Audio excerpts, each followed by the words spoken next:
Welcome to Igniting Inspired Insight, where everyday humans share extraordinary truths. I'm your host, Jae, and in each short episode, we explore three questions. One I ask every guest, one they don't know they're going to get asked, and the third is one they get to ask me and potentially share themselves. This is a space for raw, real, and rooted in the magic of honest conversation. So let's dive in. Today, I have a colleague and friend, and we've crossed paths at a few times in our lives, and it's been a minute, but I do know that in the times that we have shared, we are very aligned in our purpose on this earth.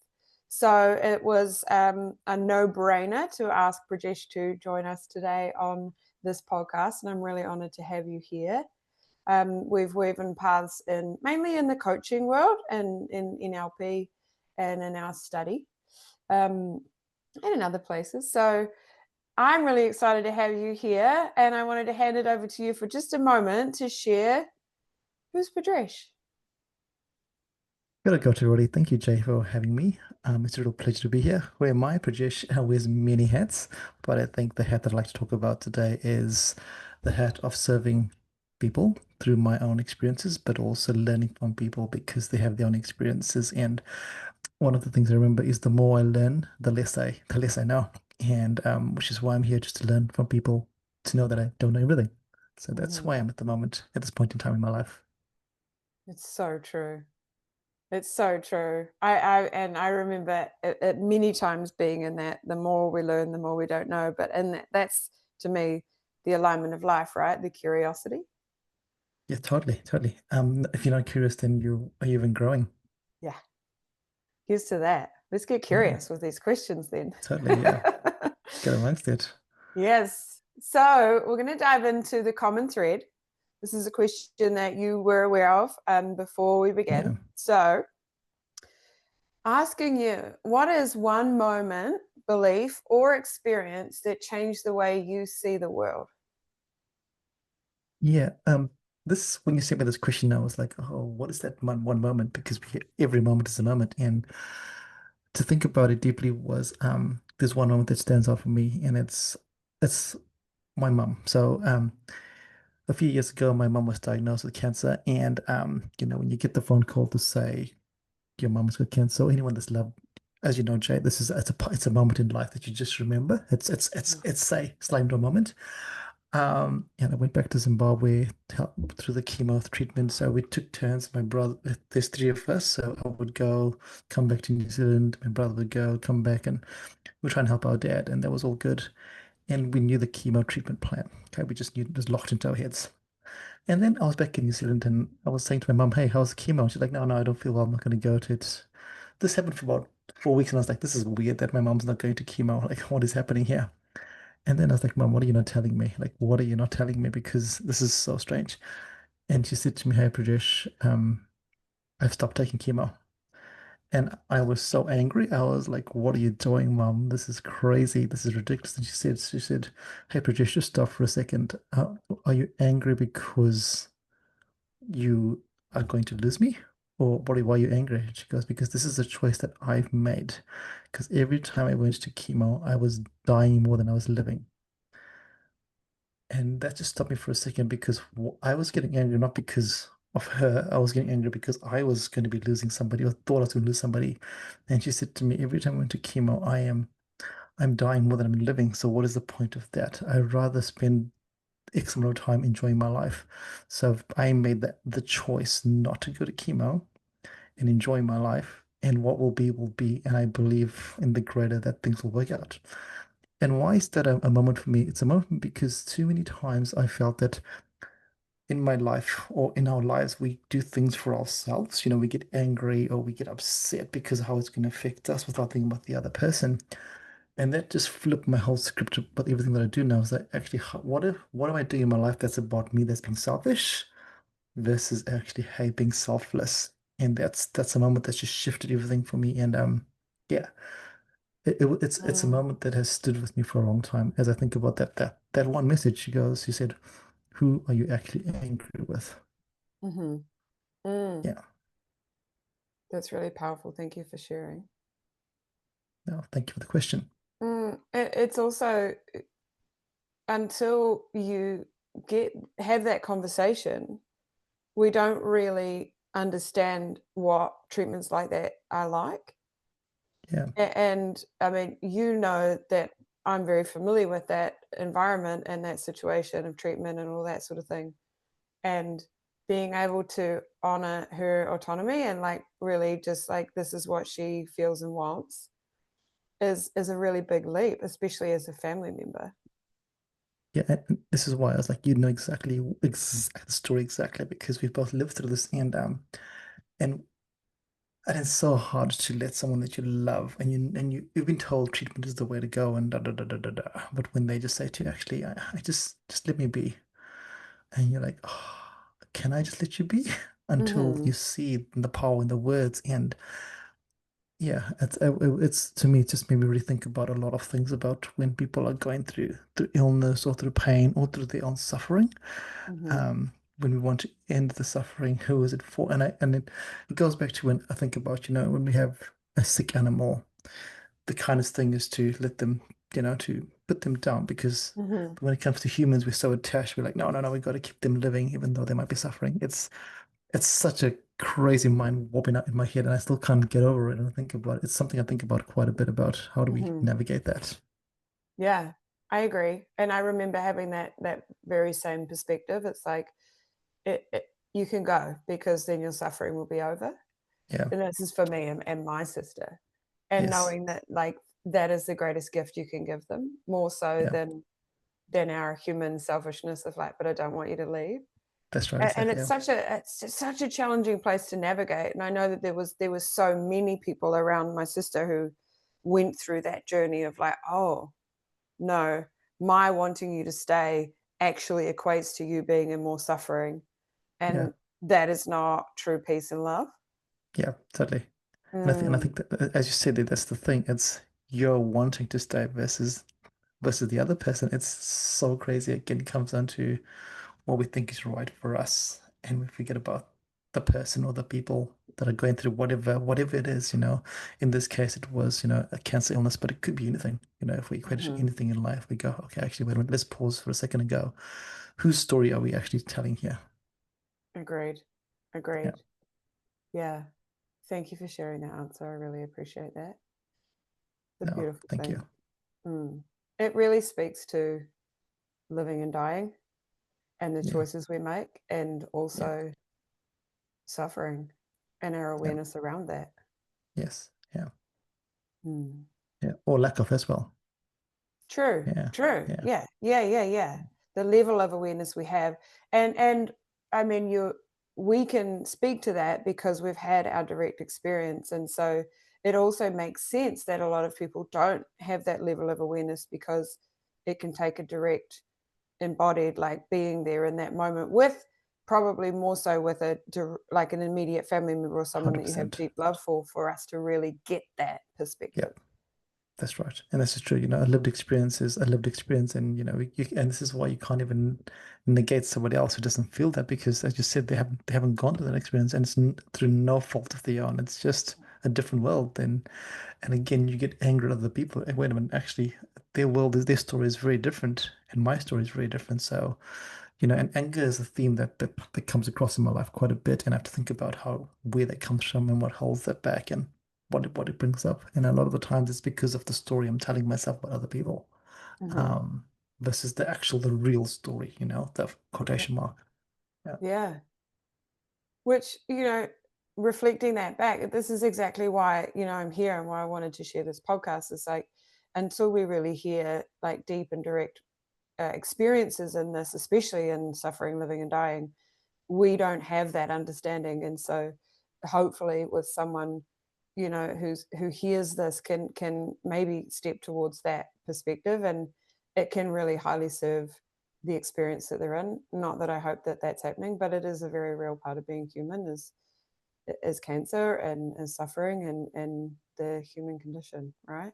Yeah. Yeah. No. Yeah. No. Fingers crossed. Somebody, even if it's just one person, that's all that matters. Exactly. Yeah. Exactly.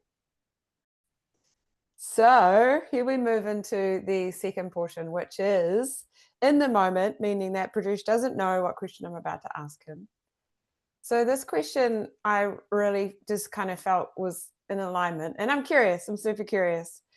When did you last truly feel alive and what were you doing? What a question. When did last truly feel alive? Um, this is going to take me back a while, a little bit, because the last time I felt truly, truly alive was when I did a silent retreat. Um, and there's a story behind this. So, if you don't mind me sharing the story, so Please. my parents are big believers of spirituality and culture, and they they started following the art of living way of life. So the breath work, the solution kriya, that was the way of life. And when I was when I had finished at university for the first time, they said to me, "Hey, there's this program here. You need to do it. You're in a stage of your life where there's so much flux. You need to give it a crack." And before that, I was like, no, whatever. I don't believe in this stuff. Being a teenager, whatever. Oh, cool. But then I was like, I've got nothing to do. Let me give it a crack. And when I went to this 3-day program, I was like, wow, this is really the power of breath is really just wow. It blew me away. It actually blew me away. And I really got into it and da da da da da. And then moved to New Zealand, did a little bit of, but then it all waned away. You get busy, quotation mark, Mhm. busy, as opposed to priorities. And then 10 years after that, I went back home and there was another teacher again from India, and my parents like, this is a teacher that's here in Zimbabwe right now who is doing the 7-day retreat, silent retreat in Zimbabwe, and you need to give it a crack. And I was like, again, nothing to lose. And so I did this, and it was so crazy. And you asked the questions, when did I feel the most alive? It's when I wasn't even talking to myself. Mhm. So I don't know if you've done a sound retreat or your listeners have done one, but day one is the hardest. It's so hard, and you have all these voices, and it's just crazy, but you can't say anything. And with this retreat here, you can't talk, you can't look at other people. Um, and day one was challenging, and I was like, oh, I'm going to give up. I'm not going to do this yet. And part of that as well was you had to communally cook without Mhm. communicating. So you go and you cook without communicating. I was like, oh, how is this ever going to work? But it happened over the 7 days. And day, but again, in between all of these, so it wasn't just about sitting in silence. It was also doing yogi poses and Mhm. things like that. And there was one pose that I remember where you had to have your hands up on of your head and bring it down millimeter by millimeter over 15 minutes in silence. And so you have the pain of your hand, and you can't say anything. It was so profound. But why did I feel the most alive? Because at the start of the, the retreat in quotation marks, the guru or the teacher had said, "Come day 7, when we tell you to speak, you will not know what to say. Mhm. You will not be able to speak." And I was like, "Yeah, what is he talking about?" Anyway, come day 7, he's like, "You can now talk." Couldn't say anything. Nothing. Because over the 7 days, you've purged all the conversation in your head, all the vocal stuff, all the noise that you've had is gone. And I was like, and at that moment, I was like, wow, this is when I felt the most alive. So that is when I felt the most alive and the most real, is when I do that. And how does that translate though into, that was a while ago. It now translates to every time I do a breath journey. So breath work is a part of my life. So now I teach breath journeys and I do breath journeys. And every time I do one of those, I just remind myself about, well, the simple thing about just the art of breathing is just brings us right back. And how many times in our lives do we not even take that simple thing to go actually with breath, where we can just be in the moment, um, and also share that with other people. It's a gift, a bit like this podcast, which is a gift to the world. Mhm. Sharing your breath or allowing people to be in control of their own breath. It's free. It's free. Anyone can do it. Anyone can do it. And yeah, every time I do that, I just feel really alive. So a Yeah. long-winded way to my story to go, when I'm breathing is when I feel the most alive. Is because when I'm also silent, when you're breathing in true breath, which is you're totally silent, that's when I Mhm. feel the most alive. Yeah. Yeah. I love that. You may say long-winded, but if you just said, "I feel the most alive when I breathe," it wouldn't have Yeah, it 100, wouldn't yeah, have had the totally. same impact. We didn't have that same level of understanding. And I absolutely get that. What I'm hearing is that you feel most alive when we're giving ourselves the opportunity to be present in our body and without the excessive thinking, without that sort of like that frequency that's going that we're unaware of or unconscious, and letting all of that become conscious and then filter out, right? Totally, totally. Yeah. Gives you, And gives you, even in this, like there would have been, you would have been so present to what you were wanting to express without being able to express yeah. it. Totally, totally, totally. I mean, And it even was that, so ridiculous. Yeah. it's crazy, right? And I Yeah. have actually done a silent retreat. I did that up in Auckland at Kaia. No, I can't remember. But and it was 10 days. Yeah. And yeah, and it was challenging. It wasn't as much movement. I would have been grateful for some movement. It was a lot of Yep. seated meditation. I think the thing I got a lot out of it, but the thing that I was really challenged with was, and you'll, because we're here for service, right? And we really care about people. One of the hardest things I found was like not being able to look at people, or Yep. if I did, I had to look away. So I felt like I was being really rude, and Yep. I didn't. Totally. So I, what I mean by that is I had this experience of understanding like how much making eye contact and acknowledging people actually really means to me, and Yep. how Totally. simple but effective it is in Yeah. connection. Totally. And I agree with that because, how many times do we have conversations just with our eyes, Mhm, or just with our mouths without talking, mhm. those micro movements in those settings that you can't do that then. And it just made me, and I'm sure you appreciate that, it made me be more aware of languaging is not just the vocal cords, it's all the other things that we unconsciously do every single day. Yeah, so true. And you and I will see this in our work and coaching with people is, when people are in an unsafe or a frenetic or a really deeply insecure space, their ability to make eye contact or to be able to like really express where they're at is very different to where they may get to when they start to like unravel what's been holding them back. Yeah, And to totally. see people's like being able to look you in the eye or being able to really share what they're feeling is like it's such a beautiful place to help people get to. Yeah, totally. And Mm, again, it's a journey, right? And sometimes some people get it straight away, and sometimes you've got to ride that wave, and the wave is a real wave. hmm. Yeah, Yeah, I agree. yeah, I agree. yeah. The most alive. Here's to that. The most alive, exactly. Yeah. And it's all about presence, really, isn't it? And an opportunity Yeah, to fully spend time with you. yeah, Yeah. yeah. I How love many times that. do we do that? How many times do we do that? How many I times do we know. actively do that? Yeah. But and it's a prioritization, but it's also an awareness of what our needs are. Yes. Yeah. Yeah. And in this world, we do need opportunities to step out and away in order to really experience that. And it actually makes sense as to why it can be quite challenging to do that in our own normal routine. Yeah. That's so true.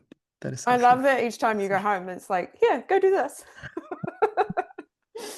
I'll have to thank my parents. Yeah, they're really yeah, I'm in my 40s, but my parents are still like my heroes. And I reflect this back to somebody the other day. When I was young. When you're young, your parents, especially when you're teenagers, they're like, you should try this. And you're like, yeah, whatever, I'm a rebel, I'm not gonna do it. But now I'm like, what they were saying all those years ago has now become mainstream cool things that everyone wants to do. I was like, if I just listen to them, it'll be a whole different Oh world. But yeah. yeah, Wise beyond their years. They knew. exactly. Yeah, that's the parents, right? This is what all parents are essentially, if I think about it. Yeah. Yeah. Yeah. And then the younger self has to be like, "Oh, man." Exactly. Yeah. Why? Oh no. Yeah. Yeah. No, buddy. Thank you. No worries. No. Here we are. So now, coming to our third portion of this session is reflected light. So what that means is that Prajesh gets to ask me a question that I don't know he's about to ask. So over to you. Yeah, it's time to flip the script. We love flipping the script. Jay, Yes. the question I have for you is basically the question is where in your life currently are you betraying yourself? Oh. Juicy. Where in my life am I betraying myself? I think that it is a reoccurring challenge within me that, and what I mean is like I get to a really good place with it, and then there's always a little piece that comes up, and that's because of previous experiences. But betraying self is remembering my light and my worth. And it's a part of being human, right? Is that we will constantly come up against things that have us question that, and leaps and bounds from where I was to where I am now.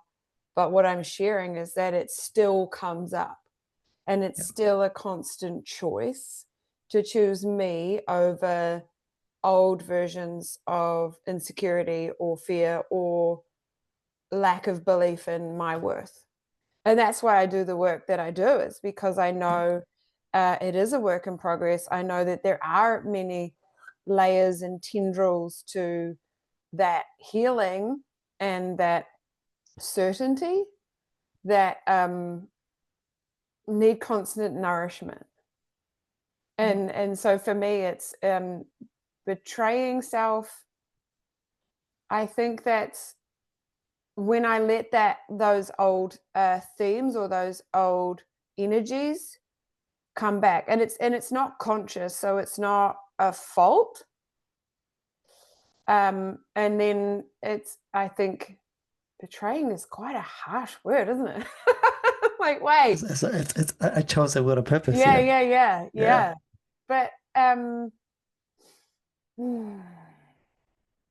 I think, yeah, it really does. It comes back to just remembering our worth. So the betrayal is in forgetting that, and the betrayal is in hearing an old doubt or fear or a criticism and letting that sway me from my path and sway me from my course. However, I'm now in that beautiful practice of, and with such an incredible amount, I call it the sexy tool belt of like tools that help me realign and help me course correct, and also see that it's not something I'm doing wrong. It's a part of my humanness that I honor. Yeah. And so, yes, there's times where I think the betraying is becoming unconscious again. Yeah. And then the actually the deeper layer of that, the real betrayal, is judging myself for that instead of being in compassion and understanding it's a part of the experience, it's a part of the old weaves that were present in my life, and that it's that level of awareness that moves me forward. So I think Yeah. that that's kind of where that would constantly be coming up. Another piece that actually I want to speak to, because it's very fresh for me, is not organizing my life in a way that serves me best. And I'm actually referring to money as well, because of fear of getting it wrong. Yeah. So there's like an avoidance of what I want because I don't want to fuck it up. Yeah. However, with awareness and with my why, the greater purpose, and knowing that I'm worthy, I move towards those things because I know I deserve to have them organized in a way that supports and nourishes me. Yeah.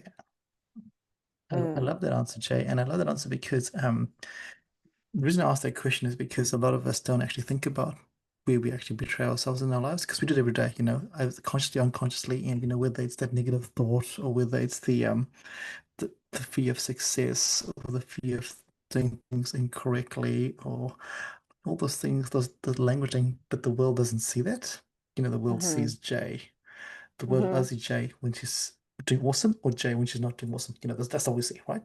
But Yep. the Jay that happens every single day with the betrayal of, whatever the betrayal is, it all comes down to, as you said, awareness. And when we're Mm-hmm. aware that we actually betrayal is part of our life, but we make a choice to either respond or to react. And when we react, this is when the true betrayal comes through. But when we respond and go, actually, let's pause, as you said before, Mm-hmm. I pause, I become aware of it, and then I have a conscious choice on which way to go. So I love that, and I love the fact that you say it's a work in progress. You know, we do this every day. It's not you're not going to wake up one morning and go, "Cool, this is I'm now all free of all these thoughts yet," because then you're not a human. You Hmm. might be an elevated being by then, Jay, and I'll be like, ah, Well, I think it's also understanding that our environment influences those things too. 100%.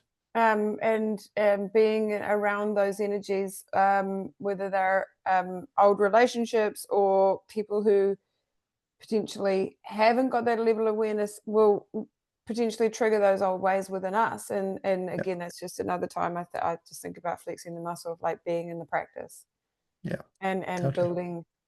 Ultimately, though, it's about compassion and Yeah, about like seeing what we're doing and using it as information for change or yeah, an opportunity to support self instead of what we're wired for naturally, which is judgment and criticism, which I believe just keeps us in the betrayal. totally, totally. Hmm. And that's Yeah. so true. And it's just not just other, it's ourselves as well. It's just I love the word, the compassion. When you are not in the world of compassion, you're in the world of betrayal, essentially. Hmm. It's two sides of the same coin. Agreed. Yeah, Agreed. Such a love it. powerful conversation for us today. Exactly. Boom. Here we go. Yeah, just like that. Just like Just like that. that. Just like that. So, before we end, I think that some of the ways that you shared today have probably really spoken to some people. So, can you share with us briefly, like where someone might find you or Yeah. be able to work with you? Because I want that opportunity. I Uh, know that this is another reason why we have these conversations is that when we really see people for who they are and in their honesty, that I think that I want to encourage people to let that draw you to who you want to work with as opposed to the way they appear in their yeah. commercial. Yeah. So over to No, you. thank you, Jay, for this opportunity. Yeah, thank you for that. So at the moment, I don't have a website that's being built, but I do a lot of my playing and my conversations on LinkedIn. If you find me on LinkedIn, you'll find my real thoughts there. So Prajesh Chhanabhai on LinkedIn, and my Instagram is at Pambili Coaching. And those are the two ways where you can find me and connect with me. And whether it's to work with me or just to comment on what I'm saying and to give me your thoughts. So the one thing I really enjoy is on LinkedIn is when people re rebuke what I say or to challenge my thinking because that's the only way I learn. If everyone just agrees and goes, "This is great," I'm not learning anything. So I want you to challenge me, but also to think about how what I'm saying resonates or Mhm. does not resonate with you. So yeah, that's where you'd find me. Okay, sweet. Well, we'll put those links in the show notes. And I really Awesome. appreciate that invitation. I feel the same way. I'm like, challenge me. Let's have a Yeah. chat. Like, Yeah. where are we at with this? Yeah, Yeah. I'm open to it all. And that's a Beauty. beautiful. Yeah. Yeah, Exactly. yeah. Yeah. Bring Awesome. it Thank you, on. Jay. Bring it Thank on all you. day. Yeah. Yeah.